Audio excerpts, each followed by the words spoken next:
अस्सलाम वालेकुम फ्रेंड्स।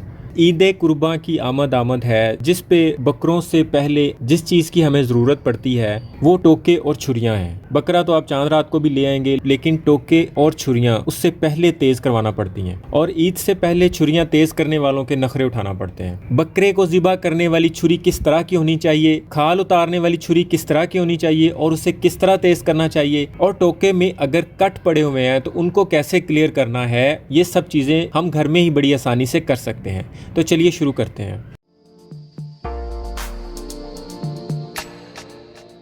हमें बकरा ज़िबा करने के लिए एक अदद टोका और मिनिमम 3 छुरियां चाहिए होती हैं। एक छुरी बकरे को ज़िबा करने के लिए, एक छुरी उसकी खाल उतारने के लिए और एक छुरी उसका गोश्त बनाने के लिए, जो आप हड्डी पे भी चला सकते हैं। तो फ्रेंड्स, सबसे पहले हम टोके की तरफ आते हैं। टोके को अक्सर यहाँ पे कट्स पड़ जाते हैं, इसलिए हम इस पे पहले किसी भी किस्म की रेती का इस्तेमाल करेंगे। आपको जिस टाइप की भी रेती मिल जाए।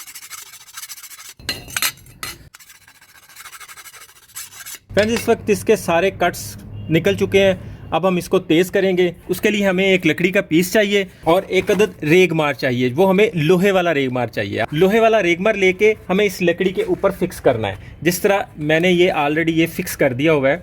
ये मैंने एक लकड़ी का पीस लिया है, 512 नंबर का रेगमार लिया है, लंबी लेंथ में भी मिल जाता है। ये मैंने इसके साइज़ का लेके इसके ऊपर कील लगा दी।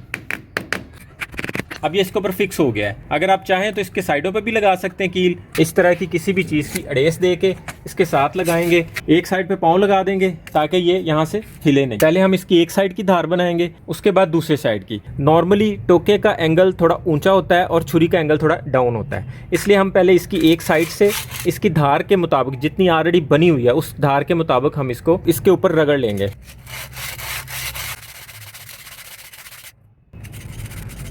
इसी तरह हम दूसरी साइड से करेंगे। फ्रेंड्स, इसके हमने कट तो पहले ख़त्म कर लिए थे। अब आप देख रहे हैं कि इसमें इसकी धार में शाइनिंग भी आ गई है। हमें इसके इस एज पे डीपली देखना पड़ता है कि यहाँ पे कोई बुर तो नहीं बन गई। अगर यहाँ पे बुर बन रही हो, साइड से थोड़ा सा और रगड़ेंगे तो वो बुर निकल जाएगी। इसका मतलब ये होगा कि आपका टोका सही वाला शार्प हो गया होगा। अब आते हैं हम ज़िबा करने वाली छुरी की तरफ। तो फ्रेंड्स, हमने पानी वाला रेगमार लिया 220 नंबर, उसको हमने पानी में डिप करके रखा। उसके बाद हम लकड़ी का एक और पीस लेंगे, किसी भी एक साइड से प्लेन होना चाहिए। हम इस रेगमार को, जो पानी वाला रेगमार था, जो अब बिल्कुल सॉफ्ट हो चुका है, जो नरम हो चुका है, जिसे हम किसी भी साइड पे मोड़ सकते हैं, उसको इसके ऊपर अटैच करेंगे, जिस तरह हमने पहले लोहे वाला रेगमार अटैच किया। मोची कील के साथ अटैच कर देंगे हम इन्हें। इसको खींच के दूसरी साइड पे, अगर आप इसे काटना चाहें तो काट भी सकते हैं।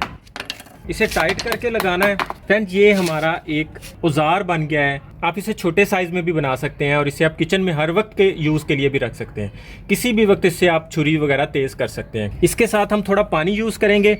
फ्रेंड्स, ज़िबा करने वाली छुरी के बारे में ये बड़ी एहतियात करनी है कि उसकी लंबाई ना तो बहुत छोटी हो ना बहुत लंबी हो, जिससे जब आप उसको इस जाविये से छुरी को बकरे की गर्दन पे फेरेंगे तो वो ज़्यादा लंबी होगी तो वो नीचे ज़मीन के साथ टच होगी। अगर ज़्यादा छोटी होगी तो ये प्रॉपर उसके ऊपर फिरेगी नहीं। बकरे को ज़िबा करने वाली छुरी को सिर्फ बकरे को ज़िबा करने का ही काम लेना चाहिए, उससे आपने दूसरा कोई काम नहीं लेना, क्योंकि वो इस कदर शार्प चाहिए जिससे आप एक दफ़ा इस ऊपर और नीचे करें तो बकरे की शाहरग तक पहुंच जाए, ताकि उसे दर्द नहीं हो। इसलिए इसे तेज करना बहुत ज़रूरी है। कुर्बानी पे यूज़ की हुई छुरियां जब आप अगले साल उसे दोबारा कुर्बानी के टाइम पे निकालते हैं तो उन छुरियों पे जंग लगा होता है, जिनसे छुरी का आयरन कमज़ोर होता जाता है। हम सबसे पहले तो इसका जंग उतारेंगे।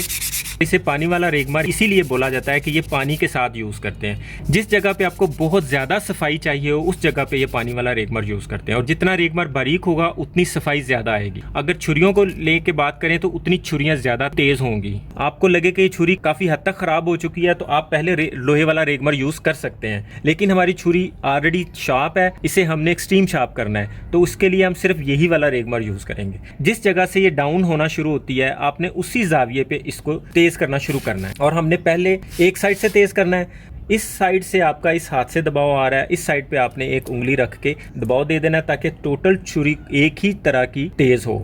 तो हम इसे इस तरह से तेज़ करेंगे। ये बहुत आसान और बहुत प्रॉपर तरीका है। जहाँ आपको लगे कि यहाँ पानी ड्राई हो गया, खुश्क हो गया, आप यहाँ पानी और डाल सकते हैं। हमें बार बार इसका ज़ाविया चेंज नहीं करना, एक ही ज़ाविये पे रख के हमें इसको तेज़ करना है। सेम तरीके से दूसरी साइड भी इसकी तेज़ करना शुरू करेंगे। छुरी लगने के बाद इसकी धार को मज़ीद तेज़ करने के लिए हम इसे 1 बाय 1 शार्प करेंगे, एक दफ़ा उस साइड से एक दफ़ा उस साइड से।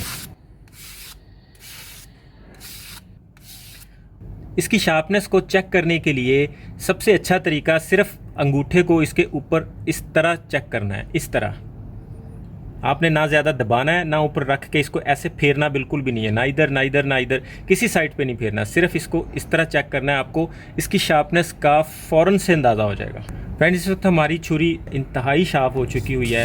इसे चेक करने के लिए हम कोई पेपर काट के देख लेते हैं। आपको मैं फिर एक दफ़ा बता दूं कि ज़िबा करने वाली छुरी से सिर्फ ज़िबा करने का काम लेना है और उसे एक्सट्रीम शार्प करना है ताकि बकरे को ज़िबा करते वक्त तकलीफ़ नहीं हो। अब हम आते हैं खाल उतारने वाली छुरी की तरफ। फ्रेंड्स, खाल उतारने वाली छुरी का साइज़ ज़िबा करने वाली छुरी के साइज़ से आलमोस्ट हाफ़ होता है और खाल उतारने वाली छुरी को इस एज से थोड़ा गोल होना ज़रूरी है। इसकी इस जगह से बेशक ज़्यादा शार्प ना भी हो तो चलेगा, लेकिन इसके हाफ से लेके यहाँ तक हमें इस एरिया को बहुत शार्प करना है, क्योंकि खाल को हमने इस वाली चीज़ से उतारना होता है, इसलिए हमें इसको इस जगह से बहुत ज़्यादा शार्प रखना है। और इसका साइज़ भी इतना ही हो। लंबे वाली छुरी आपकी खाल को कट लगा सकती है। इसे भी पहले दोनों साइडों से शार्प कर लेंगे, उसके बाद इसे 1 बाय 1 करके तेज़ करेंगे। इसके एज के ऊपर यहाँ पे इस जगह पे कोई बुर नहीं बने। इसकी धार को बिल्कुल शार्प और तेज़ नज़र आना चाहिए। मैंने गोश्त बनाने वाली छुरी का जिक्र किया था, वो थोड़ी वज़न में भी ज़्यादा होनी चाहिए और उसकी ये चीज़ थोड़ी थिक होनी चाहिए, थोड़ी मोटी होनी चाहिए। इस छुरी की धार को भी हम उसी तरह लगाएंगे। छुरी की धार को लगाने का तरीका सबके साथ सेम है। बकरा ज़िबा करने वाली छुरी की तरह इस जगह से ज़्यादा तेज़ करना है, तो इसे भी हम उसी तरह सेम तरीके से इसकी धार लगाएंगे।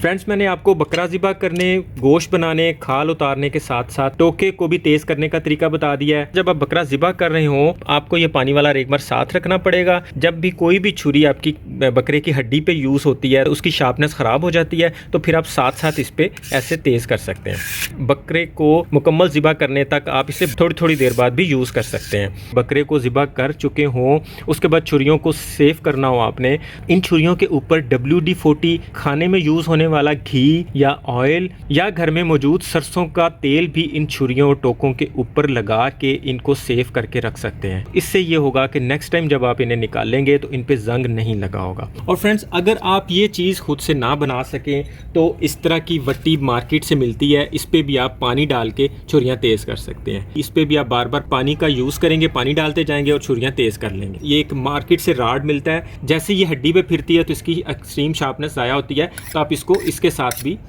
तेज़ कर सकते हैं, यानी उसकी धार को वापस ला सकते हैं। इस चीज़ से भी एक दफ़ा ये ऐसे फेरेंगे, एक दफ़ा इधर से इस तरह फेरेंगे तो आपकी छुरी फ़ौरन से फिर शार्प हो जाएगी। बहुत से घरों में अभी भी साग काटने के लिए इस दांत को यूज़ करते हैं। बकरा ईद पे भी आप इस दांत को गोश्त बनाने के लिए बड़े अच्छे से यूज़ कर सकते हैं। तो इसका फ़ायदा ये होता है कि आपको किसी की हेल्प की ज़रूरत नहीं पड़ती। इस जगह पे पाँव रख के चर्बी भी उतार सकते हैं, बोटियों को इससे काट भी सकते हैं, अपनी मर्ज़ी का गोश्त बना सकते हैं। उम्मीद है आज की वीडियो आपको बहुत यूज़फुल लगी होगी। एडवांस में ईद मुबारक। अपना और अपनों का ख्याल रखिएगा। बहुत बहुत शुक्रिया। अल्लाह हाफ़िज़।